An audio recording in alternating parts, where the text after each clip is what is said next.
shock, history, total domination. The 2026 BAFTA Awards delivered all three, and the industry is still reeling.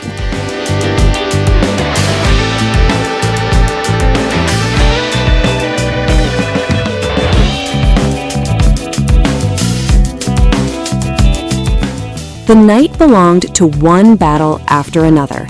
6 wins, including Best Film and Best Director for Paul Thomas Anderson, a clean, commanding sweep that made it the undisputed powerhouse of the ceremony. But then came the upset that flipped the room. Robert Aramayo clinched Best Leading Actor for I Swear, beating Leonardo DiCaprio and Timothée Chalamet in one of the most talked about moments of the night. His portrayal of Tourette's syndrome campaigner John Davidson didn't just impress voters, it stunned them. And he wasn't done. Aramayo also won the Rising Star Award, becoming the first performer in BAFTA history to take both the Emerging Talent honor and Leading Actor in the same night.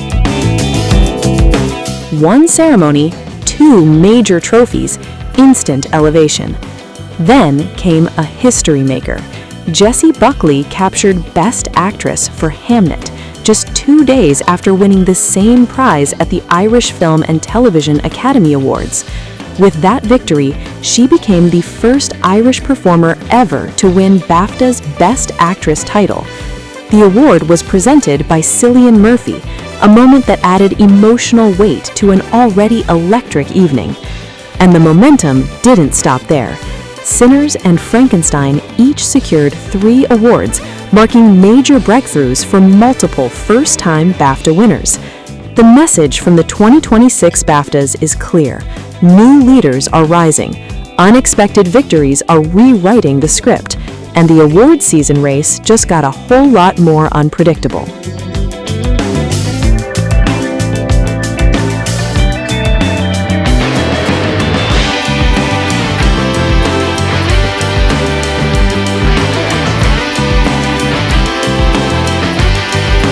Now, listen in to what the stars had to say moments before the winners were announced.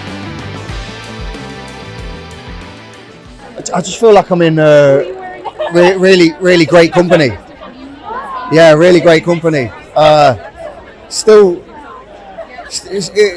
can't get my head around how the whole thing came around, you know? Tell me about it. How did it come around? I had a Zoom call with Ryan Coogler. I got sent this script and I had 3 hours to read it before the Zoom. And flicking through these pages, reading about Remick, and then he breaks into the Rocky Road to Dublin, I think on about page 60. So naturally I had a few questions. Was able to ask Ryan in the Zoom, and then that finished, and then I got a call to say I was in. It was all a bit mental.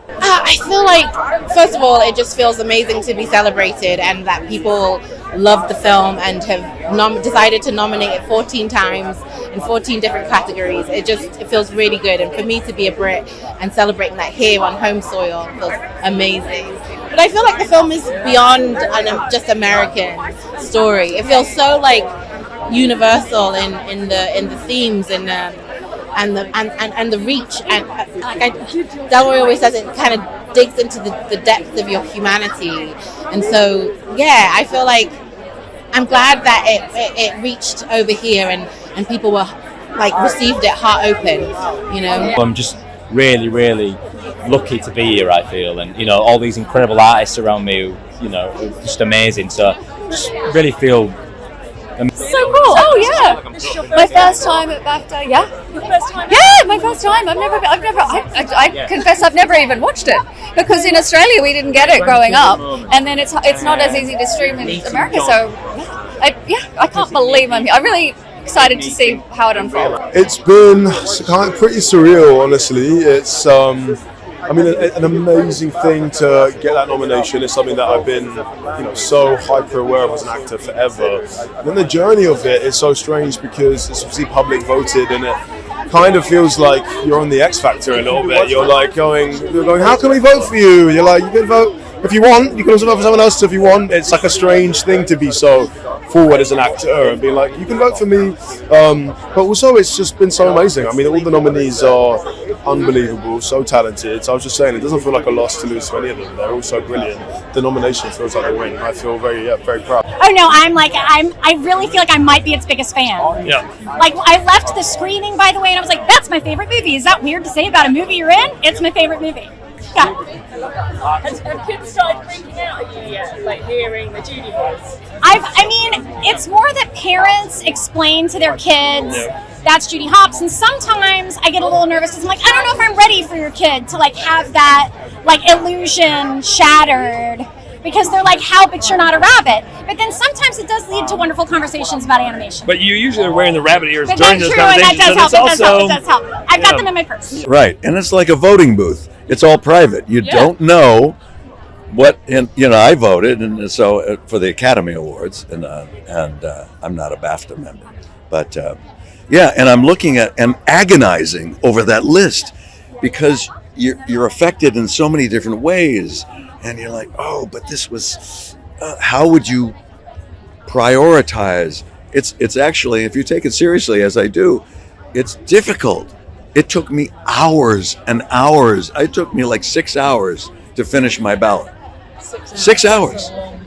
Because I was in pain over, and I would skip a category because it was just too hard. I tried to look for the easier categories at first, and then a couple of the ones that I didn't see, like if animated shorts, I didn't get around to that, so I'm not voting in that because it's not fair. I didn't see them, so you can't vote in that area. So I only vote when I've seen every single nominee in that category. Cinema is a risky profession, and I like problems. So yes, shooting at the desert was tough, but I like when you feel nature is alive, you feel nature tests you, shakes you, and I think the film is about it. It's about whole life sometimes take care of us, shaking us. The highest honor, it's such a rare opportunity to be in these rooms, and for I only sang a little part of the soundtrack, so it's like to be invited to come out to the BAFTAs to perform potentially in front of the royal family as well. I don't think many people get this opportunity, so very blessed and grateful to be. It's nice. It feels like I very much like to be part of championing independent young filmmakers, particularly now later in my career. I think that's a really important thing to do, and the British film industry finds a way to support that.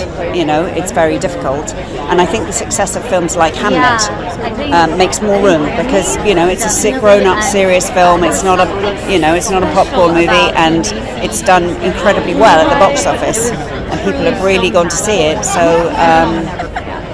that makes more space for the people coming behind to make less obvious films, maybe.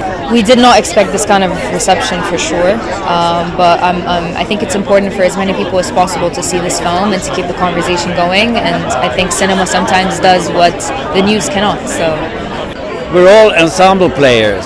We don't sort of see a scene like a one-man show or something. We don't do solos. We try to make something together, and the scene is never better than the weakest link. So we try to help each other. That's ensemble.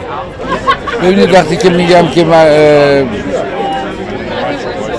ما تلاش میکنیم اون واقعیت‌های جامعه‌مون رو نشون بدیم، این فیلم تقریبا پروسه تولیدش 1.5 سال پیش بوده و اون موقع حس کردیم که باید فیلمی بسازیم که از آینده صحبت کنه، از آینده‌ای که امیدوار بشیم و آینده‌ای که بعد از این رژیم حداقل این چرخه خشونت به پایان برسه. اما گویا رژیم نمیخواد که این چرخه پایان پذیر باشه و گویا تلاش داره که در ادامهش همچنان همین حالت باقی بمونه. ببینید فقط توی این تظاهرات که بوده 235 کودک کشته شدن، کودک مدرسه‌ای. خب وقتی یک کودک مدرسه‌ای کشته میشه یعنی که او با پدر مادرش رفته و اصلا فکر خشونتی نبوده در بطنش، بلکه تظاهرات بوده برای اون که به خواستشون برسن.